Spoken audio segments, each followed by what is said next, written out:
Pernah nggak sih kalian tuh kepikiran kenapa Intel tuh demen banget ganti soket? Dan kita nih sebagai user, jadi rasanya terpaksa mengganti motherboard karena soketnya ganti saat kita ingin upgrade. Ya hal ini sebenarnya udah banyak diperdebatkan di forum-forum atau di tongkrongan kalian. Dan mari kita bawa perbincangan ini ke sini dan mengetahui alasan dibalik kenapa Intel seneng banget ya gonta-ganti soket. Dan khususnya untuk yang baru-baru ini rilis dari Intel meninggalkan LGA 1700 ke LGA 1851. Let's go. Ya oke, Assalamualaikum warahmatullahi wabarakatuh. Selamat datang kembali di Gonam Tech.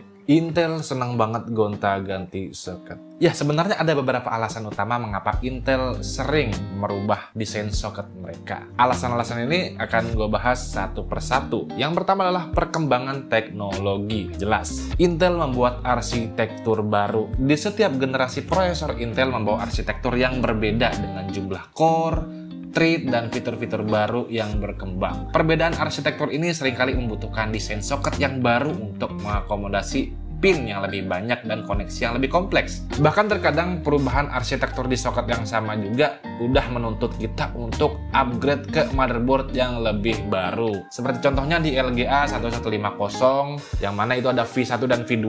Yang V1 itu ada Gen 6 dan Gen 7. Kalau kita mau upgrade pakai motherboard H110 misalnya ke Gen 8, itu kita harus upgrade motherboardnya juga. Padahal secara soket itu masih sama. Dan yang selanjutnya adalah teknologi produksi.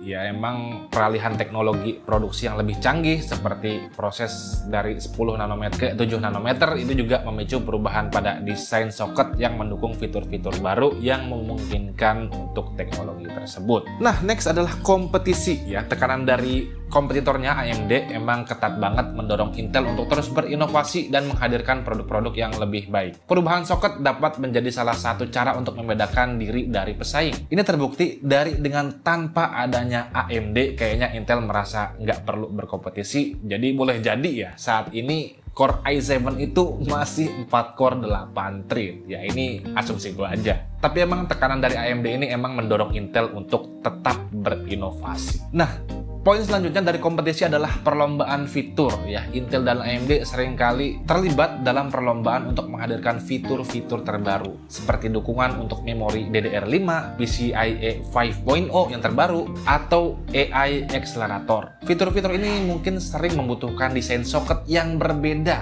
Makanya kalau kita perhatikan, angka soket itu semakin hari semakin banyak. Mungkin contohnya seperti Intel dulu ada LGA 775 yang berarti dia punya 775 kontak. Lanjut lagi dia naik ke 1155 sampai ke 1200, 1700 dan di akhir sekarang ini ke 1851 yang berarti soketnya punya 1851 kontak dari motherboard ke CPU. Yang selanjutnya adalah siklus produk. Ya walaupun emang agak sulit diterima dengan merilis soket baru, Intel dapat merangsang penjualan motherboard dan komponen-komponen lainnya ya. Dan juga dia mendorong pengguna untuk melakukan upgrade ke platform terbaru. Makanya kita dipaksa untuk pindah ke generasi yang lebih baru dan mengganti semua komponen motherboard. Penghentian soket LGA 1700 dan peralihan ke LGA 1851 ini memang sejalan dengan alasan-alasan yang udah kita sebutkan tadi, di mana LGA 1851 menawarkan beberapa fitur yang cukup signifikan. Walaupun ada yang diisukan bahwasannya emang LGA 1700 sebelumnya emang flop dan super panas,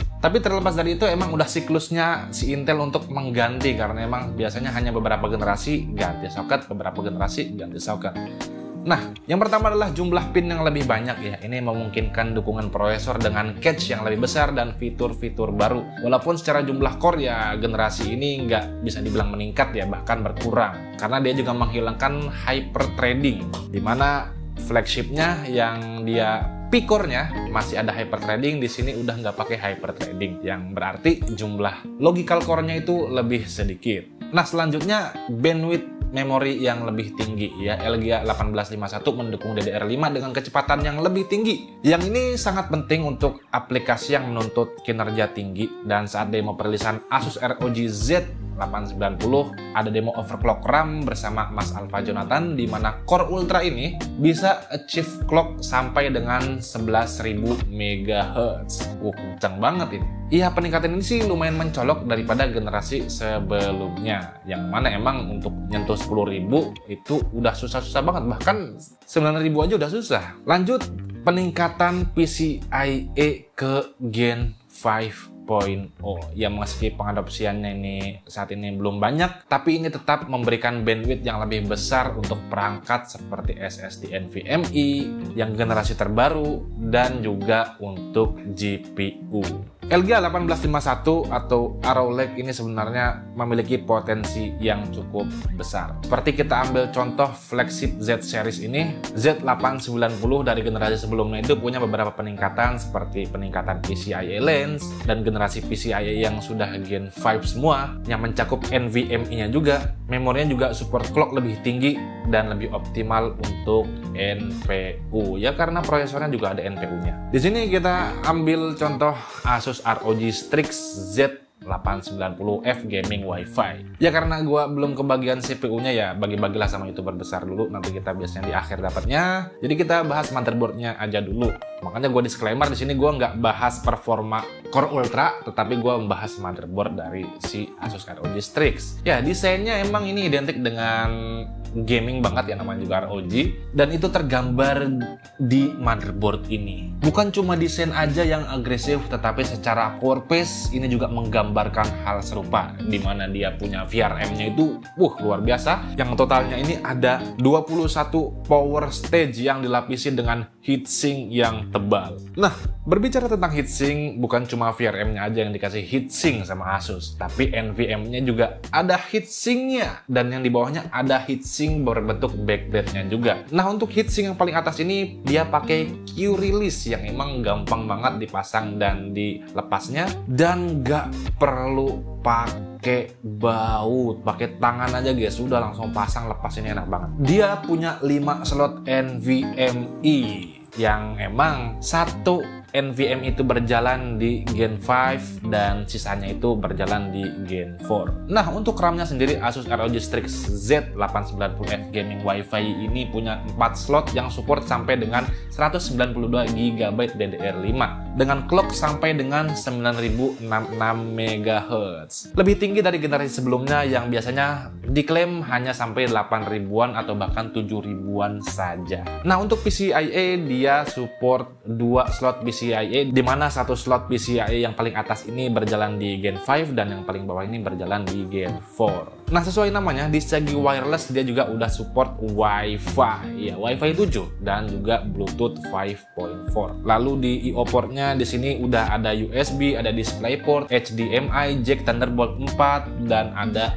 BIOS flashback dan ada reset CMOS, jadi nggak usah cabut-cabut baterai lagi ya, lebih enak. Nah, hal yang paling diunggulkan dari motherboard ini adalah AI overclockingnya, yang karena CPU-nya nggak ada jadi gua belum tes sekarang ya. Lagian kalaupun gua tes kayaknya nggak bakal gua tampilkan di video ini juga karena memang beda pembahasan. Tetapi fitur AI overclocking ini udah gua coba di X870 yang emang hasilnya cukup oke, bisa mendapatkan performa dengan hanya 2 kali klik di BIOS. Ini sayang kalau nggak diaktifin. Yaitu dia untuk Asus ROG Strix Z890F Gaming Wi-Fi. Nah, sebenarnya potensi dari LGA 1851 ini cukup menjanjikan ya, walaupun emang Intel launchingnya terkesan tergesa-gesa dan prematur karena ada beberapa poin yang cukup menjanjikan, di mana sebenarnya dia juga menjanjikan kinerja yang harusnya lebih tinggi karena arsitekturnya lebih baru dan kontaknya lebih banyak. Ya walaupun ini hanya dibuktikan dari benchmark sintetis yang emang benchmark sintetis skornya lebih tinggi daripada generasi sebelumnya, tetapi saat masuk ke skenario performa gaming ini ya terkesan agak berantakan. Jadi sayangnya soket ini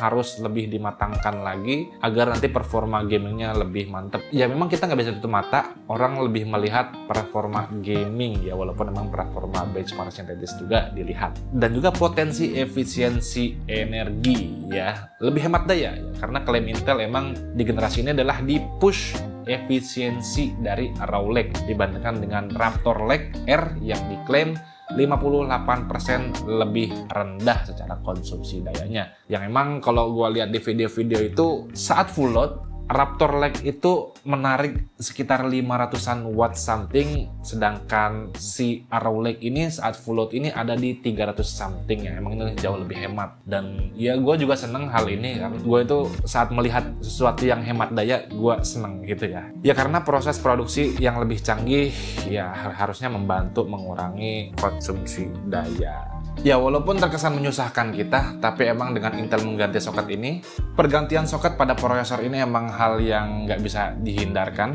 Ya karena emang udah siklus Intel mengganti soket setiap beberapa generasi. Dan mengingat LGA 1700 itu udah dari Gen 12, 13, 14, ya mungkin menurut Intel sudah saatnya dia mengganti soket ke generasi terbaru, mengingat generasi sebelumnya lagi 1200 itu cuma 2 generasi. Makanya Intel mengganti soket ke LGA 1851. Ya walaupun Core Ultra ini emang banyak banget pembahasannya gitu, kontroversinya, dengan LGA 1851 Intel kayaknya harus lebih mematangkan lagi si soket ini. Walaupun memang Intel sudah menjanjikan kedepannya akan diberikan update dan perbaikan, tetapi kata Gamer Nexus, we don't review the promise. Kita nggak nge-review janji ya, jadi janji itu kan masa depan, ya kita nge-reviewnya yang sekarang. Ya ini juga sebenarnya dulu terjadi sama AMD saat perilisan FX, ya mungkin ini siklus. Dan kelihatannya Intel di generasi ini benar-benar menekankan performance per wattnya. Yang sebenarnya hal ini juga dilakukan oleh AMD saat perilisan AMD 9000 series, yang emang dibandingkan dengan generasi sebelumnya secara performance per watt ini lebih baik. Tapi kayak kurang tepat sasaran gitu kalau misalnya itu prosesor yang notabene-nya flagship yang tertinggi, yang jualannya juga performa, tetapi kita ngomong di situ performance per watt. Yang harusnya namanya yang tertinggi ya push to the limit, bukan performance per watt.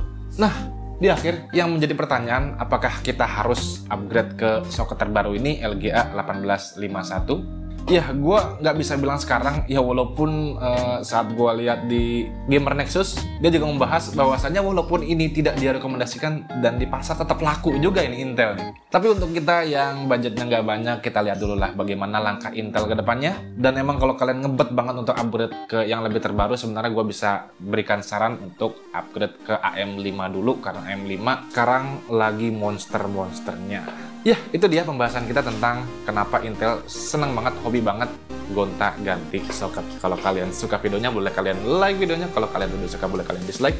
Terima kasih sudah menonton Gunam Tech sampai habis. And always see you next time. Wassalam.